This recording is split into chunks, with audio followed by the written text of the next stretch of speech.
Hey humans, it's Hannah. Welcome back to my channel, or if you're new here, I do videos on creepy and disturbing things. I have to give a shout out to Reddit here because the idea for this video was inspired by the subreddit Internet Mysteries. Some users on there were reminiscing about this old show that they watched as kids. And of course this totally piqued my interest because you know how much I love lost media. So of course I went to go check out the show that they were talking about, and I realized that it was pretty much a real life version of Cove. There was just a lot of similarities, and the show that they were talking about is insanely creepy. Unfortunately, I never saw it as a kid. I didn't have HBO Family, but if I had, it would have scarred me for life. But before we get to that, if you haven't seen my Cove video and you have no idea what I'm talking about, I will link that video down below, and I definitely suggest that you watch it because it's a great video, but also it will give you a lot more context as to how this video relates. But to summarize, Cove was a really popular creepypasta that surrounded a group of adults chatting on a message board about this show that they used to watch as kids. The show involved these really odd, creepy puppets and just these weird themes. One particular episode that they talk about in the creepypasta is an episode in Cove where all the characters, the entire episode, are just screaming and screaming the entire time, and this episode wasn't ever really supposed to air. And then even creepier than that, all the parents couldn't see the show. When they walked in the room and their kids were watching it, all the parents would see would be static on the kids' TV. So already both of these shows are similar to each other. The way I found it was on a subreddit where adults were talking about this show that really existed and how scary and traumatizing it was to them. And then the creepypasta is about these adults that were chatting about the show Cove. So this real life show is already very similar to the creepypasta without even getting into the meat of it. Anyway, Cove became such a popular creepypasta that people swore that they really did see the show, and some people still swear that the show really existed. Like I said, I have an entire video on that linked below. Today, we're going to talk about Crashbox. Well, now that we've got your attention, let the games begin!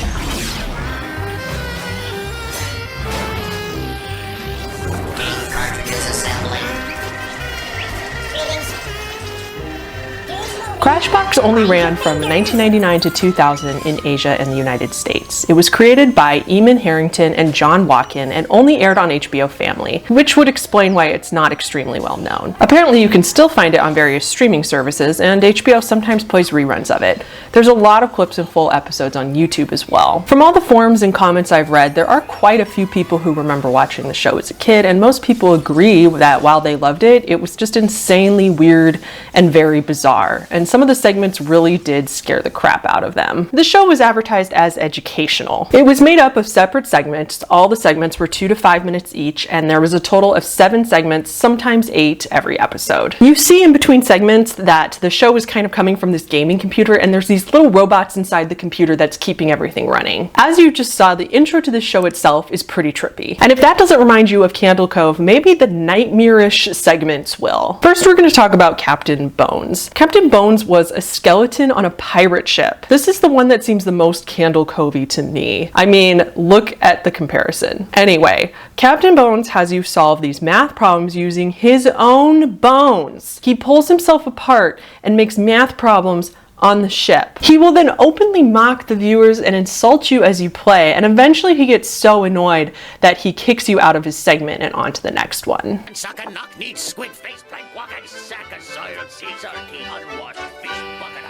Also, talking skeletons would have been a huge nope for me as a kid, especially ones that decapitate themselves. The next one is Eddie Bull. He's this little animated character in a zoo and gives viewers 3 clues as to which animal ate him.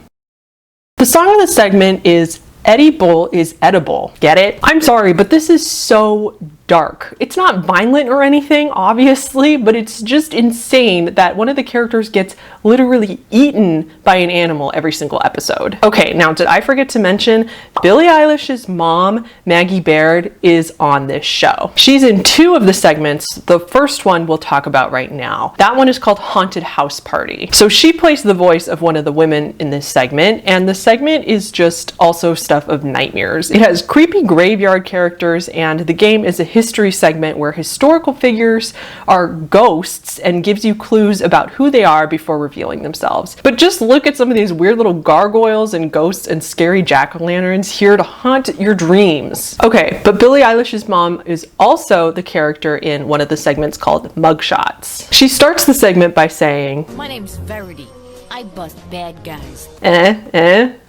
Bad guys. Anyway, the segment isn't really one of the creepiest, but some of the criminals in it are definitely meant to be a little crazy looking. So the narrator in this is definitely Billie's mom, and of course this was before Billie was born in 2001. This has nothing to do with how creepy the show is, but obviously I had to mention it. Sure, Texas has got a lot of things, but Mount St. Helens isn't one of them. And then we get to one of the most infamous segments of the show, the Revolting Slob. This segment is the one that I probably see mentioned the most when adults are talking about how this show traumatized them as children. The segment is this really gluttonous fat puppet in his extremely messy den just gorging himself on beans, not even caring when a fly gets right in there. It reminded me so much of the gluttony scene from Seven where that guy ate all that spaghetti until he died. Anyway, a female narrator talks politely to the Revolting Slob as they do vocabulary questions. And at the end of the segment, he explodes. He just explodes. What an incredibly odd thing to show to children. Are you just trying to teach children that gluttony is bad and you will explode if you eat too much? That is a weird... Apparently in the second season they make him not so grumpy and they make him more silly and he's not set in that disgusting den anymore. I guess the creators of the show realized that that was just a little too dark and a little too creepy for children, so they made him a little bit more lighthearted. But I mean, who thought of this? What kind of weird ass motherfucker? Those are definitely the creepiest segments of the show, but here's a few honorable mentions. Word shake. This is one of the only live-action humans in the show. A French-accented man named Chef Wordshake in a black and white setting does another word game with the viewers. He's pretty over the top. And then we have Ear We Are, two ears literally talking to each other about noises. Again, who thought of this particular thing and said, yes, let's put that in a show for children? And last, Distraction News. Another really fun one, less creepy, but another really popular segment. A news lady tells you something while there's a ton of stuff going on around her. You're supposed to try and listen to her without getting distracted. I have to say, this one's actually pretty clever in terms of teaching kids to learn how to focus. So there are additional segments to that. There's a big long list, but those are the ones that stood out to me as the weirdest. You can watch full episodes and see all the creepy fun on YouTube if you want. So you can see why Candle Cove the Creepypasta became so popular, but not only that, in my opinion, it's one of the best creepypastas ever written. It's just so relatable. I've kind of said this before, but we all have that old childhood media that we forget about for many years. And then it randomly pops in our head one day and all the traumatizing memories come flooding back. So that's Crashbox for ya. Let me know in the comments below if you've ever heard of this show, and if you have or haven't, if you find it as creepy as I do. And before you go, if you could just quickly like this video, that'll help my channel out a lot. That's gonna be it for today. Thank you all so much for watching, especially if you made it to the end, and I will see you all in the next one. Obliterated means destroyed completely. No slobs or flies were harmed in the filming of this show.